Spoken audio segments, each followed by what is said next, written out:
One of the most frustrating, aggravating, and awesomely intriguing things about the A Song of Ice and Fire book series is the mystery of the pink letter, aka the bastard letter. So I meet a lot of people that say they love the book series, but when I ask them, so who do you think wrote the pink letter? They look at me blankly.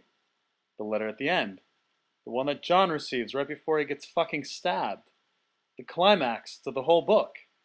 And they usually say they read the book a long time ago or don't remember that part. It's been a long time since I read Green Eggs and Ham, but I'm pretty sure it ends with some dude eating green eggs and ham. So, what's the pink letter? So, a letter arrives for Jon at the Wall, sealed with pink wax, and it says it's from Ramsay Bolton and claims Stannis is dead, and he wants Jon to surrender a bazillion important people, including a couple people he doesn't even have.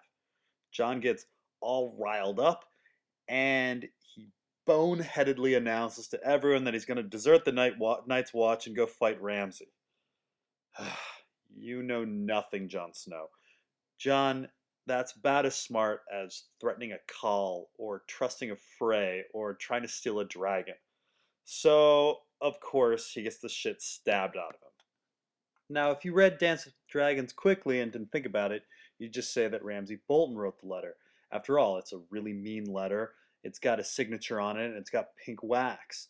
Pink wax is the color used by Ramsay's Dreadfort. Case closed. Except Ramsay shouldn't be using pink wax. He's Lord of Winterfell now. They use white wax at Winterfell. And the letter's not in his handwriting or his writing style. And there's no skin attached or writing in blood or all the things that make Ramsay the sick fuck he is. Keep in mind, we have an example of a letter by Ramsay when he's trying to be intimidating, when Asha is at Deepwood Moat and she receives news about the Ironborn at Moat Cailin. Ramsay's letter has a piece of skin attached. It's written in blood. It has spiky handwriting. It's very eloquent. There are other signatories. It's a completely different letter, really. Now, maybe Ramsay was in an angry rush and he forgot the right wax, and his handwriting was off because he went through it quickly and he forgot to get any flaying in that afternoon. But no, actually, this letter took a lot of time. It's very, very deliberate in what it said. Let's read the first lines.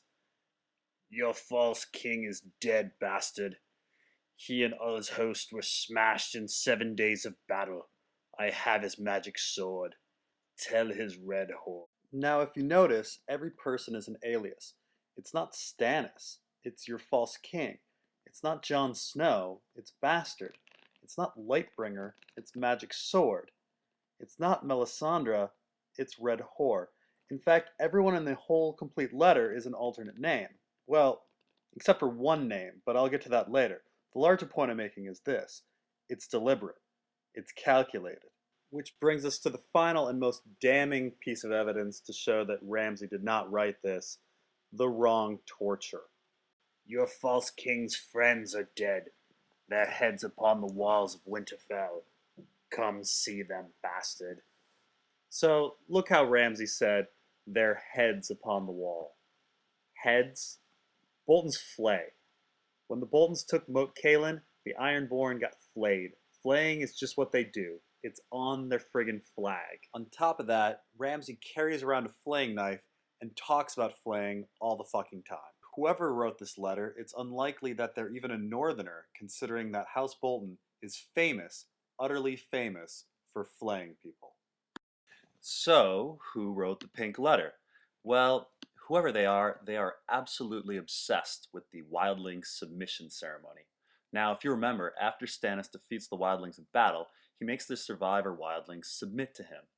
And to discredit their old king, Mance Rayder, he pretends to burn him in a cage. And then Melisandre yells, Your false king brought you only death, despair, and defeat, but here stands the true king! Behold his glory! And Stannis draws Lightbringer. So this is what the letter says. Your false king lied, and so did you. You told the world you burned the king beyond the wall. Instead, you sent him to Winterfell to steal my bride from me. Wait a minute. If you're from the Seven Kingdoms, why the hell bring up this ceremony? I mean, why bring up burning and magic swords? mean, after all, to people in the Seven Kingdoms, Stannis' claim to the throne is his blood.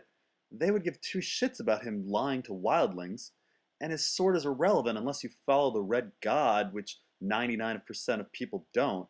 In fact, if Stannis were truly dead, his daughter Shireen becomes the biggest threat to anyone vying for the Iron Throne. But little Shireen is only mentioned as an afterthought.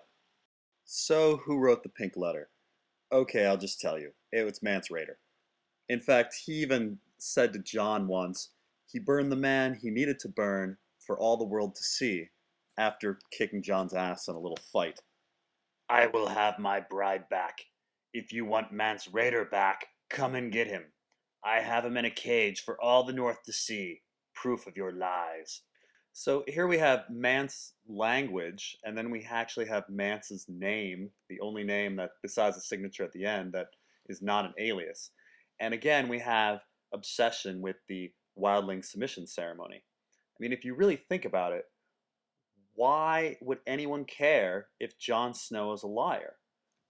Oh, I mean, the wildlings would care, the Night's Watch would care, but no one in the Seven Kingdoms would really care. The only possible explanation, if you're going with a Ramsay Bolton wrote the letter, is that somehow Ramsay wants the Night's Watch and the wildlings to turn on Jon, so they'll send Ramsay his bride back? But it's an awfully convoluted way of going about things. This is a pretty big focus on wildlings, when the center of everyone's attention should be Shireen. The cage is cold, but I have made him a warm cloak from the skins of the 6 whores who came with him to Winterfell. And here we have another reference to the wildling submission ceremony, but also to 6 wildling spearwives. Now, again, hundreds of people, if not thousands, just died in a battle. Why should anyone care about 6 wildlings? Except for wildlings. Now, you might find it odd that here the author gets it correct that Ramsay likes to skin people when they got it incorrect before. There's a reason for this. Right before Mance pulls off his rescue of fake Aya, he actually hears Ramsay say he's going to skin the murderers that are loose in Winterfell and make cloaks out of them. Strangely, Mance does not extrapolate on this. Incidentally, if Ramsay had skinned these spearwives, he would have had plenty of extra skin for his letter. I want my bride back. I want the false king's queen. I want his daughter and his red witch. I want the wildling princess. I want his little prince, the wildling babe. And I want my reek. So here we have an absolutely unreasonable request for Jon to hand over women, children, and a cripple to a man known for torturing people. Yes, Ramsay would definitely want fake Aya. But the queen? No reason to ask for her. Shireen, she should be the most important person. And the Red Witch? No reason to really request her. Val? No reason. The Babe? No reason. Theon? Well, yeah, he is Prince of the Iron Isles. I suppose it's important for him to get him back. But why make unreasonable demands for people you don't really care about and focus heavily on wildlings for no reason at all? It's as if the author only wants to piss Jon off. Interestingly, I want my bride back and I want my reek is Theon language, something he repeats to Stannis after his escape from Winterfell. And while this may seem like it implicates Stannis as the writer of the pink letter, keep in mind that Theon had a long meeting with Mance and tends to repeat things quite a bit. Meanwhile, endangerment of his daughter Shireen via chaos at the wall really does not point to Stannis as the author. Send them to me, bastard, and I will not trouble you, or your black crows. Keep them from me, and I will cut out your bastard's heart and eat it. So in our last sentence, we see that again, the wrong torture is being used, if it's going to be Ramsay, but most importantly, the use of the term black crows.